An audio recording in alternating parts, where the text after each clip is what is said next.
Hi, my name is Melanie Thomas, and I'm a Spanish teacher in Spencerport High School, which is outside of Rochester, New York, up near Buffalo.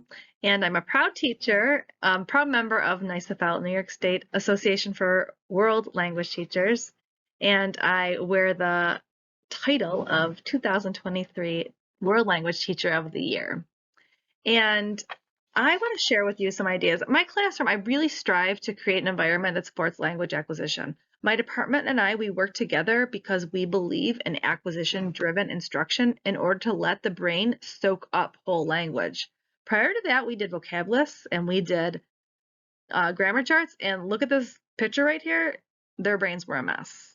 They didn't have communicative abilities.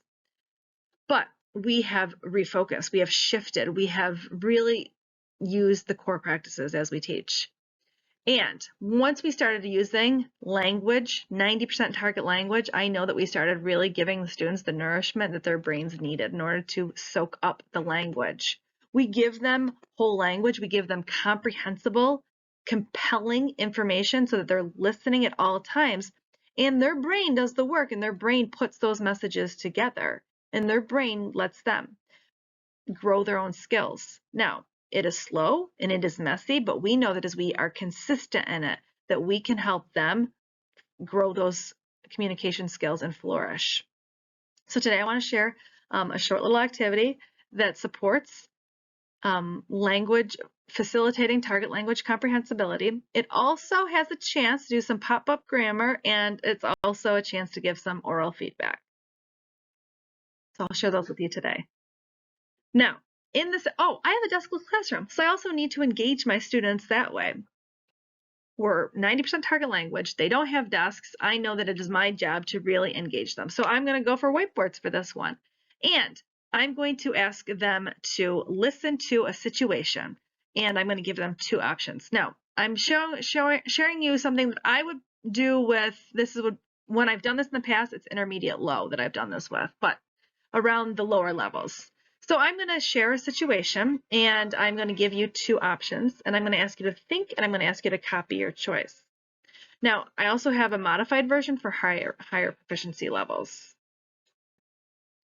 So my first situation, you're in school, and your friend comes up to you, and your friend tells you she has a problem. She tells you she has a problem.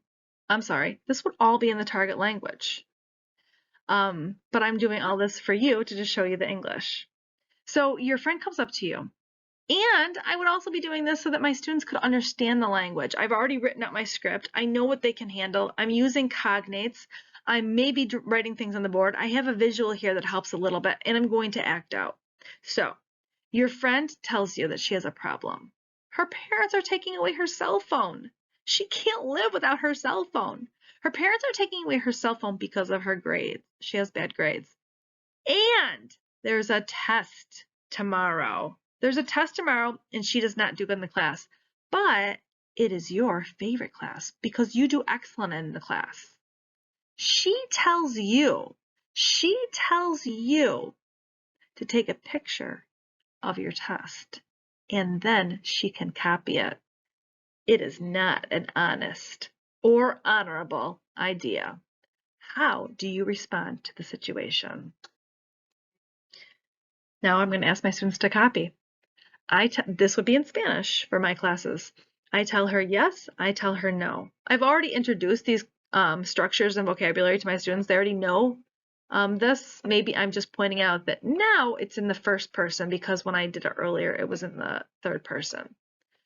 I tell her yes, I tell her no. And now I can walk around and I can just look and see who's saying no, and I can simply comment, I can't believe it. I have many not honorable students in this class.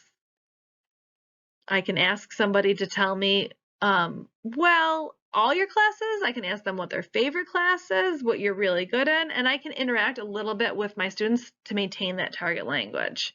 So it's very interesting. I ask them, okay, I'm going to continue with your next one. So they erase their boards as I continue with the next situation. Now, I am right now choosing structures and vocabulary that is preparing them for a book that I know that we're going to be reading. So I'm intentionally using structures and vocabulary that is in that book, and I want them to be able to read the book and have it be easy. So I want to get their brains working on that right now. I want to give them these structures and vocabulary in different contexts. So when they get there, they can just read right over it and understand. I also write a script that is understandable and it's engaging because I want them to make connections. I also want them to think about how they would react, and I want them to be cognitively engaged. So in this case, I say, it's the summertime, and a special person invites you on a boat. And maybe I'm going to point to boat in the picture here. Invites you to go on a boat. This special person is the person of your heart. You have a romantic interest in this person. This person is really attractive. And when you think about the person, there's butterflies in your stomach. Unfortunately, you have a problem.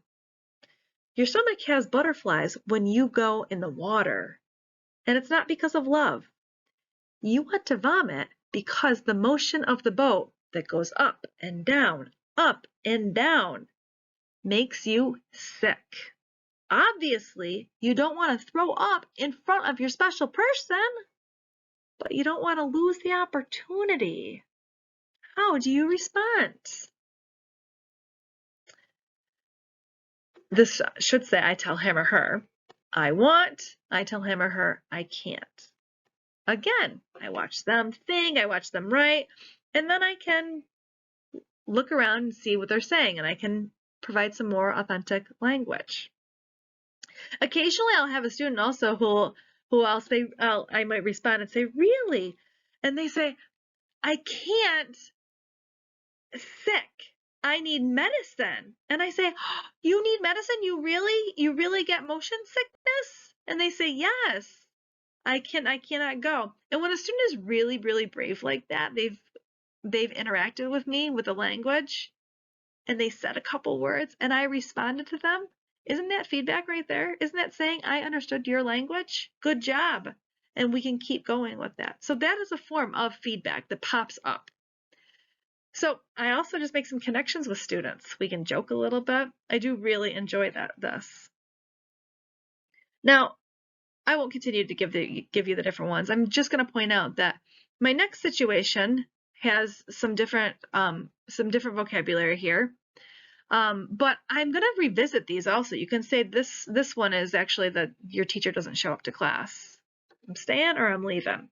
They make their decisions and then I continue. I give them a different context because comprehensible input needs to be compelling and repeated in different contexts at different times and in interesting ways. And so I'm going to give them another opportunity to use those same structures that we're already working on. In fact, I have, again, another one. We already saw these. We already saw, oh, we saw it a little different. Before it was I tell her I can. And now this says I tell them I can.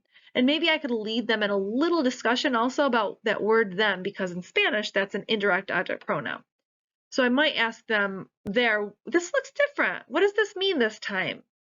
And we can talk about them. And they just heard my story also, which incorporated the idea of parents. Parents, parents. So now it's I tell them. I tell them. Now, for my upper level students.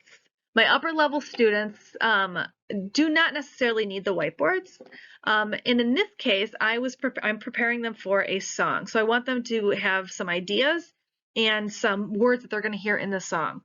So I've already introduced some vocabulary to them, and you can see in this case, I'm actually giving them the support by providing those visuals that we've already discussed.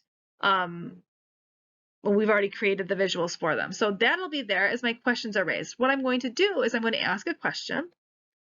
In Spanish, this would say, you make a promise. You make a promise. Do you fulfill your word when you make a promise? I'm going to ask them, we'll go over that and how to answer that also. I do want to provide in the first person. And there's intentional reason for that. But this is I fulfill or I don't fulfill. So I ask them to turn and talk to their partners. They have a little discussion, and then I call on victims. I call on 2 victims. And then I also, after that, I ask for some volunteers. So at the upper levels, they can provide a little bit more. And this, again, is personalized. And I'll hear, well, it depends. And of course, my eyes get real big. What? What do you mean it depends? You're an honest person. Well, with my sister, I don't always. Oh, all right. That's typical, right? She bothers you, so you don't always fulfill your word. We do a couple. I go on. Again, I'm going to do repetition. Like I said before, you work with a group in school. Do you fulfill your part of the project? It's probably divided in 4 parts. Do you fulfill your part? These kids, I certainly hear all, they want to rat their friends out. They want to tell me, someone says I'm lazy. I don't know, probably not. Someone else says, yeah, I'm a perfectionist and I will do everybody's. And they might not say the word perfectionist, but they might say, I want it perfect. And I can give them that word perfectionist. Oh yeah, you're a perfectionist. I know it. And if I have a relationship with this student, I might also say obviously, because your sister was a perfectionist too, and your mom is probably a perfectionist, it runs in your veins. And I can give more authentic language as we do that dialogue. Again, providing that feedback that I understand you and you're being comprehended by me. So I give them another one, and I also am like trying to build up. Your mom gives you chores. Do you fulfill them? When you fulfill these chores, what do you deserve? I've just introduced a new word that we've been working on, deserve.